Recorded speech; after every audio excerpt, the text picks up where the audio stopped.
Bagaimana jika satu kertas lusuh bisa mengubah takdirmu? Dulu aku Rima, si gadis yang cuma bisa bermimpi. Mereka bilang, impianku cuma hayalan bodoh. Tapi apa mereka tahu? Kini aku melangkah di atas panggung yang dulu hanya ada di kepalaku. Akankah mereka menyesal setelah melihat siapa aku sekarang? Assalamualaikum sahabat Medha Karuna. Semoga hati kalian selalu dipenuhi kedamaian. Di sini, setiap kisah adalah cermin kehidupan yang mengajarkan kita arti cinta dan perjuangan. Sebelum kita lanjut, jangan lupa tekan tombol like dan subscribe agar cerita penuh makna ini terus hadir menemanimu. Tulis juga di komentar, kalian dari mana saja? Dan jika kisah ini menyentuh hati, cukup tulis, aku merasakannya. Dukungan kecilmu berarti besar untuk kami, agar cerita-cerita penuh harapan ini terus hidup. Rima, dengan wajah berjerawat yang meradang dan mata yang selalu tampak sendu, berjalan pelan menyusuri koridor sekolah. Setiap langkahnya terasa berat, diiringi bisik-bisik yang bagai jarum menusuk hatinya. Ia tahu apa yang mereka bicarakan. Bukan hal baru. Selama 17 tahun hidupnya, ia sudah terbiasa menjadi sasaran empuk cibiran. Pakaiannya yang selalu usang dan tas sekolahnya yang sudah mengelupas adalah bukti nyata jurang pemisah antara dirinya dengan teman-teman sebayanya yang serba berkecukupan. Rima adalah anomali di antara mereka. Seorang gadis dari pinggiran Jakarta yang penuh sesak, yang tak punya apa-apa selain impian yang dianggap gila. Di sudut halaman sekolah yang sepi, tempat ia biasa menyendiri, Rima mencoba mempraktikkan pose-pose yang ia lihat dari majalah mode bekas. Kaki jenjangnya ditekuk elegan, tangannya menggapai udara, dan matanya yang sayu berusaha memancarkan aura percaya diri. Ia membayangkan dirinya melangkah di atas catwal gemerlap, sorotan lampu menyorot tubuhnya, dan tepuk tangan riuh mengiringi setiap gerakannya. Namun, ilusi itu buyar ketika suara melengking Vina, si ketua geng populer, menginterupsinya. Lihat, deh, si Rima sedang berhayal lagi. Vina tertawa terbahak-bahak, diikuti oleh para pengikutnya. Mereka mengejek pos Rima, menirukannya dengan gerakan yang dilebih-lebihkan. Mau jadi model? Dengan wajah begitu?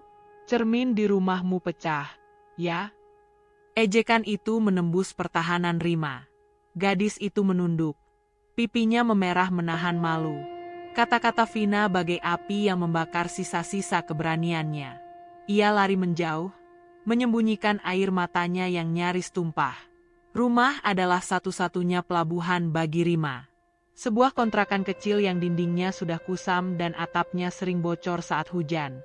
Namun, di sana ada satu sosok yang tak pernah berhenti percaya padanya. Ayahnya. Laki-laki parubaya itu adalah seorang penjahit. Setiap malam, mesin jahit tuanya berderit, menemani Rima belajar. Di sudut ruangan, tumpukan kain perca dan benang aneka warna menjadi pemandangan yang tak pernah membosankan. Ayahnya sering membuatkan Rima baju dari kain-kain sisa. Baginya, itu adalah cara untuk mewujudkan mimpi Rima, meskipun hanya dalam skala kecil. Malam itu, setelah insiden memalukan di sekolah, Rima duduk di pinggir tempat tidur, masih merasakan perihnya ejekan Vina. Ayahnya datang membawa gaun sederhana dari kain katun bermotif bunga.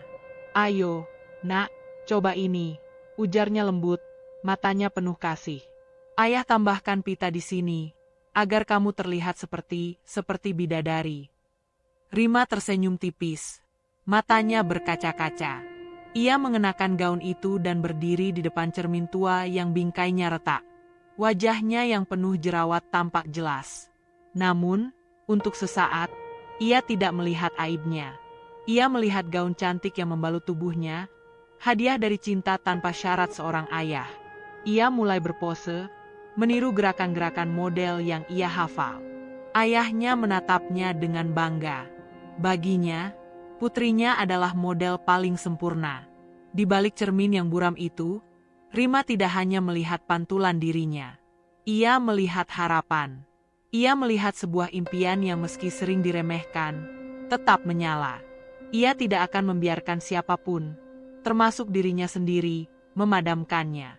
Namun, di tengah semua impian itu, Rima juga menyadari kenyataan. Ia tidak punya uang untuk sekolah modeling, tidak punya koneksi, dan yang paling penting, ia tidak punya paras yang mendukung. Malam itu, ia terlelap dengan gaun bunga, dihiasi mimpi tentang panggung besar dan sorotan lampu yang terang. Mimpi yang terasa mustahil, namun tetap dipegang eratnya. Ia tidak tahu bahwa ada sebuah lembaran kertas yang akan mengubah segalanya, sebuah kertas yang akan mengantarnya jauh dari koridor yang penuh ejekan, menuju takdir yang tak pernah ia duga. Rima berjalan ke sekolah dengan langkah gontai, bayangan ejekan Vina masih melekat kuat di kepalanya. Ia merasa lelah. Mimpi yang ia peluk erat terasa semakin rapuh, hampir pecah berkeping-keping. Pagi itu, ia memutuskan untuk menghindari keramaian. Ia memilih duduk di bangku paling belakang, dekat jendela, berharap bisa menghilang di antara kerumunan siswa lain. Namun, bahkan di sana, bisikan-bisikan itu tetap sampai ke telinganya. Lihat deh, si Rima masih mau jadi model? Kasihan sekali. Hatinya terasa perih, seperti luka yang terus dikorek-korek. Saat jam istirahat, Rima memilih untuk tidak ke kantin. Ia duduk di tangga belakang, menyendiri. Matanya menerawang jauh, memandangi langit Jakarta yang mendung. Ia bertanya-tanya, apakah memang benar ia tidak pantas bermimpi? Apakah memang ada batasan untuk cita-cita? Setetes air mata jatuh ke pipinya, bercampur dengan keringat. Ia begitu putus asa sampai rasanya ingin berteriak sekeras-kerasnya. Andai saja ia bisa punya kesempatan, sekecil apapun. Tiba-tiba, suara langkah kaki terdengar. Rima mengangkat kepalanya. Vina dan gengnya berdiri di depannya, dengan senyum mengejek yang sudah sangat ia kenal. Kenapa, Rima? Menangis? Tanya Vina, suaranya dibuat-buat seolah peduli. Sudah menyerah, ya? Baguslah. Daripada membuang-buang waktu dengan hayalan konyolmu itu. Teman-teman Vina tertawa, membuat Rima semakin terpojok. Rima hanya diam, menunduk, tidak sanggup membalas. Ia sudah terlalu lelah untuk melawan. Dengar, Rima, lanjut Vina, nadanya berubah serius. Orang sepertimu, dari tempat sepertimu, tidak akan pernah bisa jadi apa-apa. Terima saja takdirmu. Menikah, punya anak, hidup sengsara seperti orang tuamu. Kalimat Vina yang terakhir bagai pukulan telak. Rima mengepalkan tangannya, menahan amarah yang membuncah. Ia ingin membela ayahnya, membela dirinya, tetapi lidahnya terasa keluh. Setelah Vina dan gengnya pergi, Rima terduduk lemas. Kata-kata itu berputar-putar di kepalanya. Ia merasa sangat kecil dan tak berharga. Benarkah takdirnya sudah ditentukan sejak ia lahir? Air mata yang tadinya ia tahan akhirnya tumpah. Rima menangis terseduh-seduh, membiarkan semua rasa sakit keluar. Ia merasa mimpinya kini benar-benar hancur. Ia tidak tahu lagi harus bagaimana. Tidak ada jalan keluar. Tidak ada harapan. Sore harinya, saat pulang, Rima berjalan dengan kepala tertunduk. Ia merasa hampa, tanpa semangat. Ketika sampai di rumah, ayahnya sudah menunggu di depan pintu dengan senyum hangat. Namun, melihat wajah Rima yang murung, senyum itu memudar. Ada apa, Nak? Ceritakan pada ayah. Rima menceritakan semua yang terjadi, termasuk kata-kata Vina yang menghancurkan hatinya. Ia mengatakan bahwa ia sudah menyerah. Ayah, mungkin mereka benar. Aku tidak punya apa-apa. Aku tidak bisa jadi model. Aku cuma anak jelek yang miskin. Suaranya bergetar menahan tangis. Ayahnya menatap Rima dalam-dalam, lalu memeluknya erat. Dengar ayah baik-baik. Nak, mereka salah. Kecantikan sejati bukan dari wajah, bukan dari pakaian. Kecantikan sejati itu dari hati dan dari semangatmu untuk berjuang. Kamu punya itu semua. Ayahnya melepaskan pelukan dan mengambil sebuah map lusuh dari dalam laci. Ayah menemukan ini di tumpukan koran bekas. Ini formulir pendaftaran beasiswa ke luar negeri untuk jurusan desain dan fashion. Mata Rima membelalak tak percaya. Ia mengambil formulir itu. Halaman depannya tertulis jelas, beasiswa penuh untuk pelajar berprestasi dengan latar belakang ekonomi terbatas. Ini seperti mukjizat. Ayahnya tidak punya uang untuk membiayai sekolah Rima, apalagi ke luar negeri. Tetapi ia percaya Rima punya kecerdasan dan bakat yang luar biasa. Ini kesempatanmu, nak. Tuhan tahu kamu butuh ini.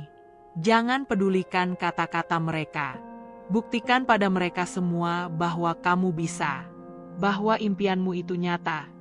Kata ayahnya, suaranya bergetar karena bangga. Melihat mata ayahnya yang penuh keyakinan, semangat Rima kembali menyala. Ia memegang formulir itu erat-erat. Ini bukan hanya sebuah kertas. Ini adalah sebuah janji. Janji untuk dirinya sendiri, dan janji untuk ayahnya. Ia tidak akan menyerah. Tidak sekarang. Formulir ini adalah jawaban atas semua doa dan penderitaan. Ia akan berjuang, sekeras apapun, demi membuktikan bahwa orang seperti dirinya juga pantas mendapatkan kesempatan emas. Babak baru hidupnya telah dimulai, ditandai dengan selembar kertas lusuh yang ditemukan ayahnya dari tumpukan koran bekas. Waktu berjalan terasa sangat cepat setelah Rima mengirimkan berkas pendaftaran. Setiap hari ia diliputi kecemasan sekaligus harapan yang menggebu-gebu.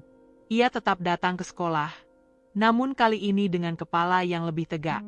Ejekan dari Vina dan gengnya tidak lagi terasa begitu menyakitkan. Ada secercah harapan di hatinya yang membuat cibiran mereka terdengar seperti suara yang jauh. Ia hanya fokus pada satu hal, menunggu kabar. Jika ini adalah satu-satunya kesempatan yang ia miliki, ia harus mengerahkan seluruh kekuatan batinnya untuk percaya. Suatu sore, ketika Rima sedang membantu ayahnya menata kain di toko kecil mereka, sebuah amplop tebal berwarna coklat tiba diantar oleh kurir. Amplop itu bertuliskan nama lengkapnya dan alamat pengirimnya adalah lembaga pemberi beasiswa yang sama dengan formulir pendaftaran. Jantung Rima berdegup kencang. Tangannya bergetar saat ia memegang amplop itu. Ayahnya menghentikan pekerjaannya dan menatap Rima dengan sorot mata penuh harap. Perlahan, Rima membuka amplop itu. Di dalamnya ada sebuah surat resmi dengan kop surat yang elegan. Ayahnya mendekat, tak sabar menunggu. "Bagaimana, nak?" tanya ayahnya, suaranya tercekat. Rima membaca surat itu dengan mata yang tak berkedip. Satu kalimat di paragraf pertama sudah cukup untuk membuat dunia Rima terbalik. "Kami dengan bangga menginformasikan bahwa Anda, Rima Putri, telah diterima sebagai salah satu penerima beasiswa penuh." Rima tidak bisa melanjutkan. Matanya berkaca-kaca, dan seulas senyum lebar merekah di wajahnya. Ia mengangkat pandangannya, menatap ayahnya yang juga terlihat sangat tegang. "Ayah, aku diterima. Aku lolos," serunya. Suaranya pecah menahan tangis haru. Ayahnya langsung memeluk Rima, memeluknya erat-erat, seolah tidak ingin melepaskannya. Air mata kebahagiaan mengalir di pipi keduanya. Selama ini, mereka hanya bisa bermimpi, dan kini, mimpi itu menjadi kenyataan. Kabar kelulusan Rima menyebar cepat di sekolah. Reaksi yang ia terima beragam. Ada beberapa guru yang tulus memberikan selamat, bangga karena salah satu siswinya berhasil mendapatkan beasiswa bergengsi. Namun, sebagian besar teman-temannya justru menunjukkan rasa iri dan tidak percaya. Mereka tidak bisa membayangkan bagaimana Rima, gadis yang selalu mereka remehkan, bisa mendapatkan kesempatan sebesar itu. Vina dan gengnya adalah yang paling terkejut. Mereka mengolok-olok Rima, menuduhnya berbohong atau memakai cara curang. Mana mungkin dia bisa lolos? Pasti bohong. Paling nanti juga pulang lagi, ejek Vina dengan nada sinis. Namun, kali ini, Rima tidak menanggapi. Ia hanya tersenyum tipis, membiarkan mereka bicara sesuka hati. Hatinya sudah terlalu penuh dengan kebahagiaan untuk memedulikan kata-kata pahit itu. Hari keberangkatan pun tiba. Ayahnya menemani Rima hingga ke bandara. Di sana, mereka berdiri di depan gerbang keberangkatan. Waktu terasa berjalan melambat. Ayahnya memeluknya erat-erat untuk yang terakhir kalinya. Pelukan itu terasa hangat dan penuh cinta. "Nak, jangan pernah lupakan asal-usulmu," bisik ayahnya di telinga Rima, Suaranya serak menahan tangis. Jangan pernah lupa dari mana kamu berasal. Tapi, jangan pernah ragu untuk pergi sejauh mungkin. Ayah tahu kamu bisa. Nak, kamu adalah bintang ayah. Rima melepaskan pelukan ayahnya. Matanya berkaca-kaca. Ayah, Rima akan pulang. Rima janji, Rima akan buat ayah bangga. Katanya, suaranya bergetar. Ayahnya mengangguk, mencoba tersenyum. Meski air mata tak bisa ia tahan. Rima menoleh ke belakang, melambaikan tangan kepada ayahnya. Ia melihat sosok ayahnya yang berdiri sendiri, melambaikan tangan kembali, dengan senyum bangga dan mata yang berlinang. Rima berbalik dan melangkah maju, menuju gerbang keberangkatan, menuju takdir baru yang menantinya di negeri orang. Ia tahu, di balik langkah itu, ada janji yang harus ia tepati, untuk dirinya sendiri, dan yang terpenting, untuk sosok yang paling percaya padanya, ayahnya. Langkah Rima terasa canggung saat pertama kali menginjakkan kaki di tanah asing. Udara Seoul yang dingin menusuk tulang, jauh berbeda dari kelembapan Jakarta yang selalu ia kenal. Gedung-gedung pencakar langit menjulang, papan iklan raksasa menampilkan wajah-wajah sempurna yang membuat Rima merasa semakin kecil. Ia adalah setitik debu di antara jutaan manusia yang sibuk. Di dalam bus yang membawanya menuju asrama kampus, Rima melihat pantulan wajahnya di kaca. Jerawatnya masih ada, matanya masih sayu, dan ia merasa begitu jauh dari citra kesempurnaan yang dipajang di setiap sudut kota. Minggu-minggu pertama adalah masa yang sulit. Rima berjuang beradaptasi dengan bahasa, budaya, dan ritme kehidupan yang serba cepat. Ia sering merasa kesepian, merindukan ayahnya dan kehangatan rumahnya yang sederhana. Di kampus, ia berusaha fokus pada studinya di jurusan desain, namun rasa minder tetap menghantuinya. Ia melihat teman-temannya yang lain begitu modis dan percaya diri, sementara ia hanya bisa memakai pakaian seadanya kiriman dari ayahnya. Ia seringkali menarik diri, memilih duduk sendiri di perpustakaan atau di sudut kafe, mengamati orang-orang dari kejauhan. Suatu sore, saat sedang asyik menggambar sketsa gaun di taman kampus, Rima didatangi oleh seorang mahasiswa senior. Laki-laki itu, yang memperkenalkan diri sebagai Minjun, membawa kamera tua yang tergantung di lehernya. Ia adalah mahasiswa jurusan fotografi yang sedang mencari model untuk proyek tugasnya. Maaf mengganggu, sapanya dalam bahasa Inggris yang fasih. Aku melihat caramu menggambar, dan juga caramu memperhatikan sekeliling. Ada sesuatu yang unik dari dirimu. Rima terkejut. Ia biasanya dihindari, bukan didekati. Ia menunduk, menyembunyikan wajahnya yang penuh jerawat. Aku bukan model, jawab Rima pelan, suaranya nyaris berbisik. Aku tidak punya apa yang dibutuhkan. Minjun tersenyum ramah. Aku tidak butuh wajah sempurna. Aku butuh ekspresi. Aku butuh cerita. Dan matamu sepertinya menyimpan banyak cerita. Ujarnya tulus. Rima mengangkat pandangannya, menatap Minjun yang terlihat tulus. Ia tidak melihat ada ejekan di mata laki-laki itu. Aku sedang mengerjakan proyek potret, tentang kecantikan yang tidak biasa. Aku ingin memotret orang-orang yang jujur dengan diri mereka sendiri. Maukah kamu jadi modelku? Hanya untuk latihan. Rima bimbang. Ini adalah tawaran yang sama sekali tidak ia duga. Namun, di sisi lain, ia melihat ini sebagai kesempatan kecil untuk melatih keberaniannya. Ia mengingat pesan ayahnya untuk tidak pernah menyerah. Baiklah, jawab Rima akhirnya. Suaranya sedikit lebih mantap. Aku mau coba. Pertemuan pertama mereka adalah di sebuah studio kecil milik Minjun. Rima merasa sangat canggung. Ia tidak tahu bagaimana harus berpos. Minjun dengan sabar mengarahkannya, menyuruhnya untuk rileks dan menjadi dirinya sendiri. Jangan berpose, Rima. Berbicaralah pada kamera, kata Minjun. Rima menceritakan mimpinya, perjalanannya, dan rasa minder yang selalu ia rasakan.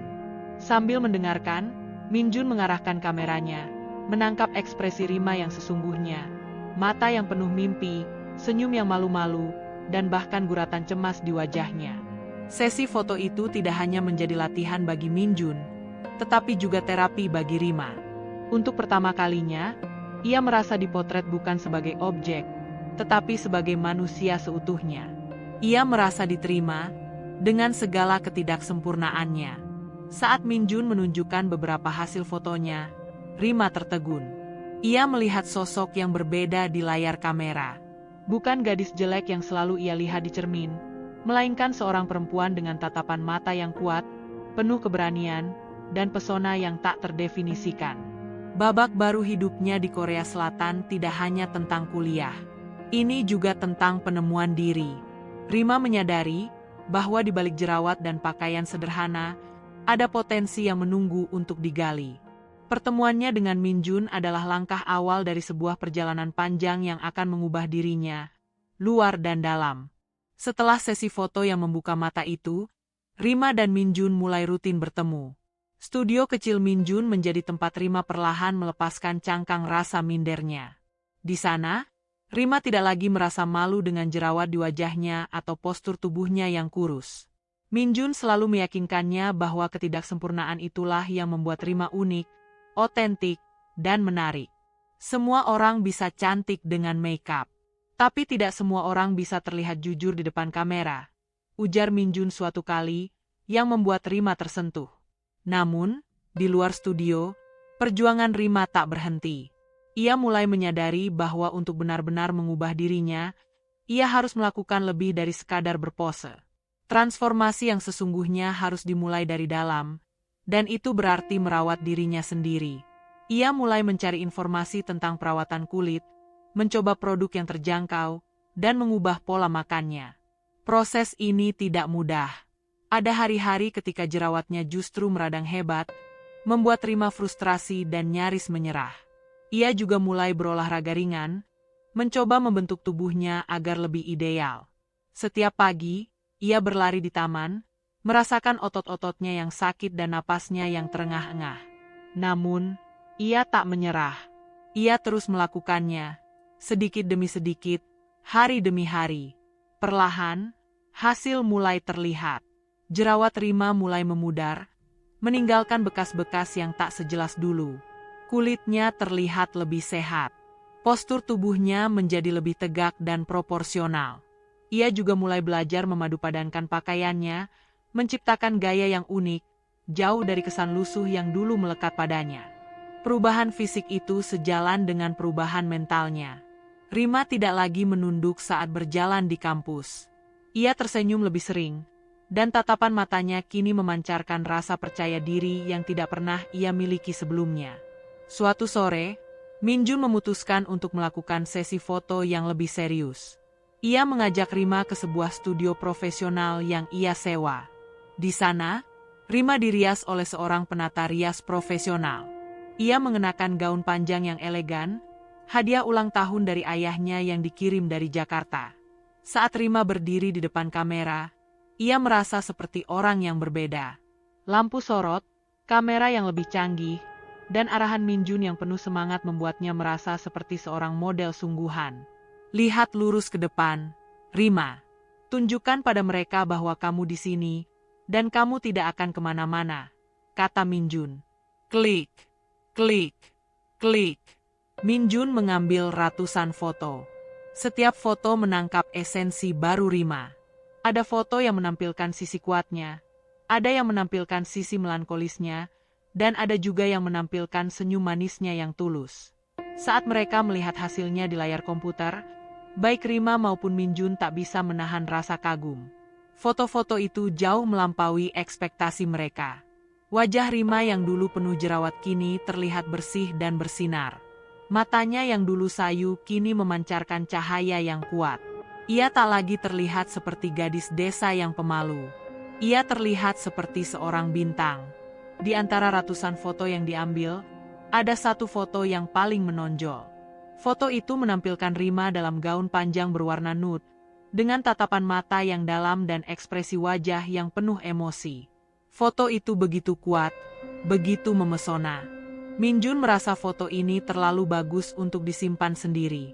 Ia meminta izin Rima untuk mengunggahnya ke media sosialnya, hanya untuk menunjukkan portofolio. Awalnya Rima ragu, takut akan cibiran, namun ia akhirnya setuju. Sudah sejauh ini, Rima, tidak ada yang perlu ditakutkan lagi, kata Min Jun meyakinkannya. Rima mengangguk. Ia sudah melewati titik terendahnya. Kini saatnya ia melihat seberapa jauh ia bisa melangkah. Sebuah unggahan kecil itu tak pernah ia sangka akan menjadi awal dari segalanya. Unggahan foto Min Jun di media sosial tidak membutuhkan waktu lama untuk menjadi viral. Dalam hitungan jam, foto Rima telah dibagikan ribuan kali, menyebar dari satu akun ke akun lainnya. Tatapan mata Rima yang tajam dan auranya yang memesona berhasil mencuri perhatian banyak orang. Sehari setelahnya, ponsel Min Jun berdering tanpa henti.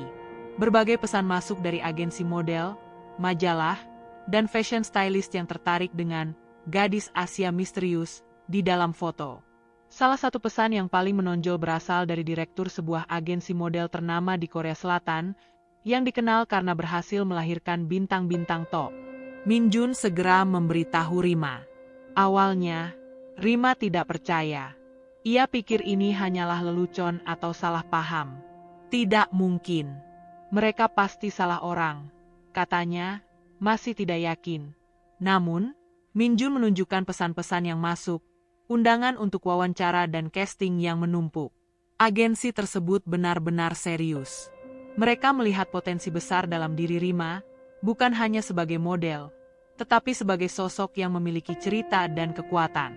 Mereka ingin Rima datang ke kantor mereka untuk tes foto dan wawancara. Rima diliputi perasaan campur aduk. Di satu sisi, ini adalah mimpi yang menjadi kenyataan. Impian yang selama ini ia peluk erat kini sudah di depan mata.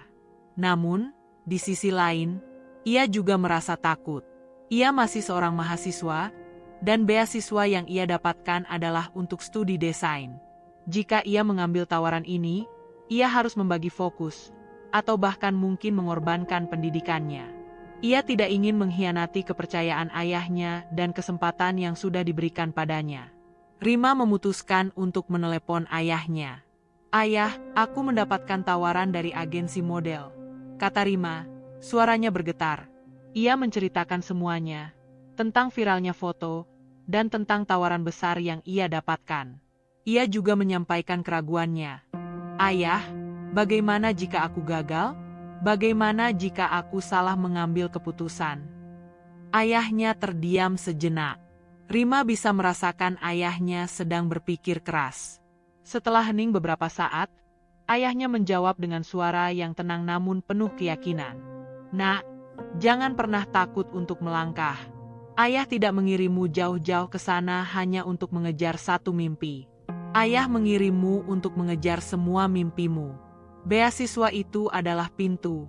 Nak, sekarang, kamu sudah menemukan jalan baru di balik pintu itu. Jika kamu tidak mencobanya, kamu akan menyesal seumur hidup." Ayahnya berpesan agar Rima tidak melupakan studinya, tetapi ia juga meyakinkannya bahwa ini adalah kesempatan yang tidak datang dua kali. "Kamu adalah bintang, Nak. Sudah saatnya kamu bersinar." Dukungan ayahnya bagai suntikan energi yang luar biasa. Rima menguatkan hatinya. Ia menyetujui wawancara dan tes foto. Hari itu, ia datang ke kantor agensi dengan gaun sederhana namun elegan yang ia buat sendiri. Direktur agensi, seorang wanita parubaya dengan aura berwibawa, menyambutnya dengan ramah. Ia tidak banyak bertanya tentang pengalaman Rima. Ia hanya meminta Rima untuk berjalan, berpose, dan menunjukkan ekspresinya. Rima melakukan semuanya dengan penuh percaya diri, seolah ia sudah terbiasa dengan hal itu. Ia menatap kamera, tidak lagi dengan keraguan, tetapi dengan keyakinan yang kuat. Beberapa hari kemudian, Rima menandatangani kontrak eksklusif dengan agensi tersebut. Ia resmi menjadi model. Namanya akan diubah menjadi nama panggung yang lebih universal, tetapi Rima bersikeras untuk tetap memakai namanya. "Rima, itu nama yang diberikan ayahku," katanya. Agensi setuju. Babak baru dalam hidup Rima dimulai. Dari seorang gadis yang diejek karena penampilannya, ia kini berdiri di ambang pintu panggung mode dunia. Ini bukan hanya tentang karir. Ini adalah tentang membuktikan kepada dirinya sendiri dan kepada dunia bahwa impian tidak mengenal batas, dan bahwa kecantikan sejati adalah keberanian untuk menjadi diri sendiri. Dunia Rima berubah drastis setelah kontrak itu ditandatangani. Jadwalnya dipenuhi dengan pemotretan, wawancara, dan peragaan busana. Nama Rima mulai dikenal luas di industri mode Korea Selatan, lalu merambah ke seluruh Asia. Majalah mode ternama berlomba-lomba menjadikannya sebagai model sampul. Desainer-desainer top berebut ingin Rima mengenakan koleksi mereka. Dengan cepat, Rima menjadi ikon. Bukan hanya karena parasnya yang kini memesona, tetapi juga karena ceritanya yang menginspirasi. Wajahnya yang dulu dianggap jelek kini terpampang di setiap sudut kota, di papan-papan iklan besar, di televisi, dan di laman-laman media sosial. Rima yang dulu hanya berhayal di depan cermin tua, kini benar-benar melangkah di atas catwalk gemerlap yang sesungguhnya. Di puncak kesuksesannya, Rima tetap rendah hati. Ia tak pernah melupakan dari mana ia berasal. Ia rutin menelepon ayahnya, menceritakan setiap pencapaiannya. Ayahnya selalu mendengarkan dengan penuh kebanggaan. Suaranya dipenuhi haru. Setiap kali Rima mendapatkan honor, ia selalu menyisihkan sebagian besar untuk ayahnya, untuk memperbaiki rumah mereka dan memastikan ayahnya hidup dengan layak. Ia juga sering melihat-lihat berita di media sosial tentang kampung halamannya. Seringkali, matanya tertuju pada akun-akun teman-teman lamanya. Rima tidak mencari mereka, tetapi algoritma media sosial seolah sengaja membawa kabar mereka kepadanya. Foto-foto dan status-status yang ia lihat menceritakan sebuah realitas yang pahit. Vina, si ketua geng yang dulu paling lantang mengejeknya, menikah muda setelah lulus sekolah. Rima melihat foto-foto Vina yang kini terlihat lebih tua dari usianya, dengan 2 anak yang masih kecil, dan suaminya yang bekerja serabutan. Status-status Vina di media sosial sering mengeluh tentang kesulitan hidup, tentang kebutuhan yang tidak pernah terpenuhi, dan tentang penyesalannya. Rima juga melihat akun teman-teman Vina yang lain. Ada Tika yang sudah menjanda, dan Sari yang bekerja serabutan di sebuah toko. Hidup mereka jauh dari impian masa sekolah yang penuh gemerlap. Kenyataan ini membuat hati Rima terasa campur aduk. Ia tidak merasa bahagia atas penderitaan mereka, tetapi ia juga tidak bisa menyangkal rasa lega karena ia berhasil membuktikan bahwa takdir tidak harus ditentukan oleh masa lalu. Ia melihat bagaimana karma bekerja dengan caranya sendiri. Mereka yang dulu meremehkannya kini harus berjuang keras hanya untuk bertahan hidup. Sementara ia, yang dulu mereka anggap tidak punya masa depan, kini hidup dalam kelimpahan. Perbedaan nasib yang begitu kontras itu membuat Rima merenung. Ia menyadari, keberhasilan ini bukan hanya miliknya sendiri. Ini adalah kemenangan bagi setiap orang yang pernah diremehkan. Di tengah kesibukan yang luar biasa, Rima menerima telepon dari ayahnya. Suara ayahnya terdengar lemas dan berbeda dari biasanya. "Nak, ayah sakit." Rima terhenyak. Jantungnya berdegup kencang. Seketika, semua jadwal dan ketenaran terasa tidak penting. Hanya ada satu hal yang penting, ayahnya. Tanpa berpikir panjang, Rima memutuskan untuk pulang. Ini bukan hanya kewajiban, tetapi panggilan dari hati. Ia harus berada di sisi ayahnya. Babak baru dalam hidupnya akan segera dimulai, bukan di atas panggung dunia, melainkan di kampung halaman yang pernah ia tinggalkan. Berita tentang ayahnya yang sakit membuat Rima merasa seolah seluruh dunianya runtuh. Tanpa memedulikan jadwal padat dan kontrak yang telah menantinya, Rima segera menghubungi manajernya untuk mengatur kepulangan. Keputusannya bulat, ia harus pulang. Hatinya diliputi rasa cemas dan rindu yang tak terbendung. Kerinduannya pada ayah dan kampung halaman kini bercampur dengan rasa takut. Ia takut ada hal buruk yang terjadi, dan juga takut menghadapi orang-orang yang dulu pernah meremehkannya. Ia tahu, kabar kepulangannya pasti akan menyebar dengan cepat. Selama perjalanan di pesawat, Rima menatap kosong keluar jendela. Ia memikirkan ayahnya, sosok yang selalu menjadi pilar kekuatannya. Ayahnya adalah satu-satunya orang yang melihat potensi dalam diri Rima, jauh sebelum orang lain melihatnya. Ayahnya adalah orang yang pertama kali percaya bahwa gadis kecilnya yang penuh jerawat bisa menjadi seorang bintang. Setiap inci keberhasilan Rima adalah berkat dukungan dan cinta tanpa syarat dari ayahnya. Dan kini, pahlawannya sedang terbaring sakit. Rima tidak bisa membayangkan hidupnya tanpa ayah. Ketika pesawat mendarat, Rima merasakan sensasi aneh. Udara Jakarta yang hangat dan lembab menyambutnya. Aroma khas kota, perpaduan antara polusi, masakan pinggir jalan, dan bunga melati, langsung menyergap indera penciumannya. Ini adalah aroma yang ia rindukan, tetapi juga aroma yang membangkitkan kenangan pahit. Ia melangkah keluar dari bandara dengan penampilannya yang kini jauh berbeda. Rambutnya terurai indah, wajahnya bersih dan terawat, dan pakaian yang ia kenakan adalah hasil rancangannya sendiri. Ia bukan lagi Rima yang dulu, gadis kecil yang menunduk dan malu-malu. Setibanya di rumah, ia melihat banyak orang berkumpul. Jantungnya berdebar kencang. Rima segera masuk ke dalam dan mendapati ayahnya terbaring lemah di tempat tidur, dikelilingi oleh para tetangga. Ayahnya tampak pucat dan kurus. Mata Rima langsung berkaca-kaca melihat kondisi ayahnya. Rima mendekat dan menggenggam tangan ayahnya yang terasa dingin. "Ayah, Rima di sini," bisiknya pelan. Ayahnya membuka mata perlahan, dan seulas senyum tipis terukir di bibirnya saat melihat Rima. "Nak, kamu pulang," ucapnya serak. Ayahnya menatap Rima dari ujung kaki hingga ujung kepala. Matanya dipenuhi kebanggaan. Ia tidak melihat putrinya yang dulu, melainkan seorang wanita muda yang cantik, sukses, dan penuh pesona. Rima memeluk ayahnya erat-erat. Air matanya tumpah membasahi pipi. Ia merasa lega bisa berada di sisi ayahnya, namun juga merasa sedih karena baru bisa pulang setelah kondisi ayahnya menurun. Kabar kepulangan Rima menyebar seperti api. Dalam hitungan jam, semua orang di lingkungan itu tahu bahwa Rima, gadis miskin yang dulu sering diejek, kini telah kembali sebagai seorang model terkenal. Mantan teman-teman Rima, termasuk Vina, juga mendengar kabar itu. Ada rasa malu yang menusuk hati mereka, disusul rasa penasaran yang tak tertahankan. Mereka tidak bisa membayangkan seperti apa Rima yang sekarang. Pertemuan yang penuh ketegangan akan segera terjadi, membawa kembali semua kenangan masa lalu yang ingin mereka lupakan. Namun, Rima sudah siap. Ia kembali bukan untuk mencari musuh, melainkan untuk merawat satu-satunya orang yang pernah menjadi pahlawan baginya. Keesokan harinya, rumah Rima tak pernah sepi. Kabar kepulangannya menyebar begitu cepat hingga orang-orang datang silih berganti. Tidak hanya tetangga yang ingin menjenguk ayahnya, tetapi juga teman-teman lamanya. Rima mendampingi ayahnya, sesekali menyuapinya bubur, dan sesekali tersenyum ramah pada setiap orang yang datang.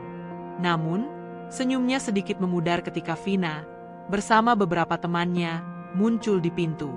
Vina yang dulu selalu tampil angkuh kini terlihat lebih pendiam. Ia mengenakan pakaian sederhana, rambutnya diikat asal, dan wajahnya tidak secerah dulu. Ia tampak letih dan cemas. Saat mata Vina dan Rima bertemu, Vina langsung menunduk. Ada rasa malu yang begitu besar terpancar dari tatapannya. Setelah menyapa ayah Rima dengan canggung, Vina meminta Rima untuk berbicara di luar. Di teras depan rumah, Vina memulai percakapan dengan suara pelan. "Rima, aku tidak tahu harus bilang apa. Aku melihatmu di TV, di majalah. Kamu sukses sekali." Suaranya bergetar. Rima hanya mendengarkan, membiarkan Vina melanjutkan. "Aku mau minta maaf, Rima, untuk semuanya. Untuk semua yang pernah aku katakan padamu, untuk semua ejekan." Vina tidak bisa melanjutkan kalimatnya. Ia menunduk dalam-dalam. Aku tidak pernah berpikir kamu akan berhasil. Aku pikir hidupmu akan seperti aku sekarang." Rima menatap Vina. Ia tidak merasakan amarah atau dendam. Yang ia rasakan hanyalah rasa iba. "Vina," ucap Rima lembut, "aku sudah memaafkanmu sejak lama." Jawaban itu membuat Vina mengangkat kepalanya. Matanya dipenuhi air mata penyesalan. "Kamu tidak tahu, hidupku tidak mudah. Aku menikah muda, suamiku sering-sering tidak ada. Aku menyesal, Rima. Sangat menyesal. Vina menceritakan semua kepedihan hidupnya. Rima mendengarkan setiap kata, menyadari bahwa di balik kebencian Vina dulu, ada rasa tidak aman dan iri yang mendalam. Vina merasa begitu kecil dan tidak berharga, sehingga ia harus menjatuhkan orang lain agar merasa lebih baik. Sekarang, ia menyadari roda kehidupan telah berputar. Ia kehilangan masa depan yang dulu ia impikan, sementara Rima berhasil meraihnya. Setelah Vina pergi, teman-teman lama Rima yang lain juga datang satu persatu. Mereka semua datang dengan alasan yang sama, meminta maaf. Ada yang menangis, ada yang terlihat sangat malu, dan ada yang mencoba mencari celah untuk mengambil keuntungan. Rima menghadapi mereka semua dengan ketenangan yang sama. Ia tidak menghakimi, tidak menyalahkan, dan tidak membalas. Ia hanya tersenyum dan mengatakan bahwa semua itu sudah berlalu. Rima tidak ingin hidup dalam bayang-bayang masa lalu. Ia telah berhasil membuktikan dirinya bukan dengan membalas dendam, tetapi dengan berfokus pada mimpinya. Momen pertemuan itu bukan lagi puncak konflik, tetapi sebuah resolusi emosional bagi Rima. Ia menyadari, keberhasilannya bukan hanya mengubah nasibnya sendiri, tetapi juga memberikan pelajaran berharga bagi mereka yang dulu pernah merendahkannya.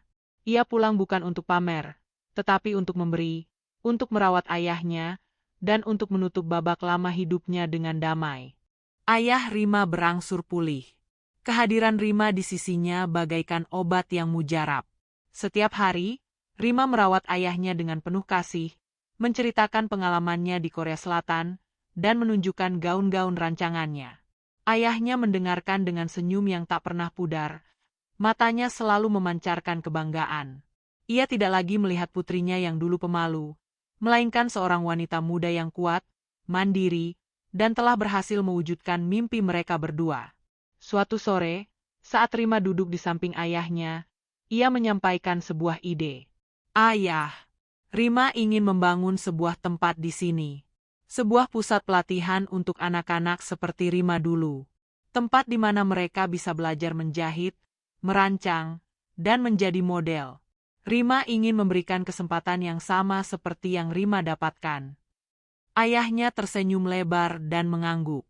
Ia tahu, Rima bukan hanya kembali untuk merawatnya, tetapi juga untuk memberikan kembali kepada komunitas yang pernah ia tinggalkan. Rima tidak ingin membiarkan ada lagi anak-anak yang harus menyerah pada mimpinya hanya karena keterbatasan fisik atau ekonomi. Dengan uang yang ia kumpulkan dari hasil jerih payahnya sebagai model, Rima membeli sebidang tanah kecil di dekat rumahnya. Ia mendirikan sebuah bangunan sederhana yang ia sebut Rumah Harapan. Di sana, ia mengajar anak-anak muda tentang dasar-dasar fashion, mulai dari membuat pola, menjahit, hingga berpose di depan kamera. Ia juga mengundang para penjahit lokal untuk membantu, termasuk ayahnya, yang kini kembali bersemangat dengan mesin jahit tuanya. Rumah Harapan menjadi tempat di mana bakat-bakat tersembunyi bisa bersinar, tempat di mana Rima tidak hanya menjadi mentor, tetapi juga simbol inspirasi. Pesan moral dari perjalanan Rima menyebar luas. Kisahnya menjadi bukti nyata bahwa keberhasilan sejati bukanlah tentang membalas dendam, melainkan tentang berfokus pada diri sendiri dan menyebarkan kebaikan. Ia membuktikan bahwa kecantikan tidak ditentukan oleh standar masyarakat, tetapi oleh hati yang gigih, jiwa yang kuat, dan keberanian untuk bermimpi.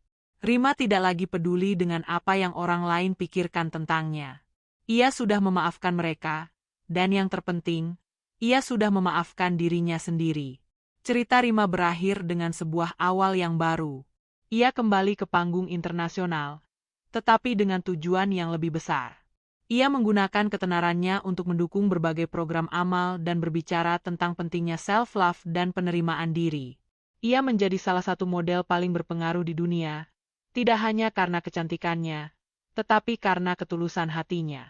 Namun, setiap kali ia pulang ke Jakarta, ia kembali ke Rumah Harapan, di mana ia bertemu dengan anak-anak muda yang menatapnya dengan mata penuh kekaguman. Di antara mereka, Rima melihat pantulan dirinya yang dulu, seorang gadis dengan mimpi besar yang akhirnya menemukan jalannya. Ia tahu, perjuangannya tidak sia-sia. Ia tidak hanya berhasil menjadi model, tetapi juga menjadi harapan bagi banyak orang.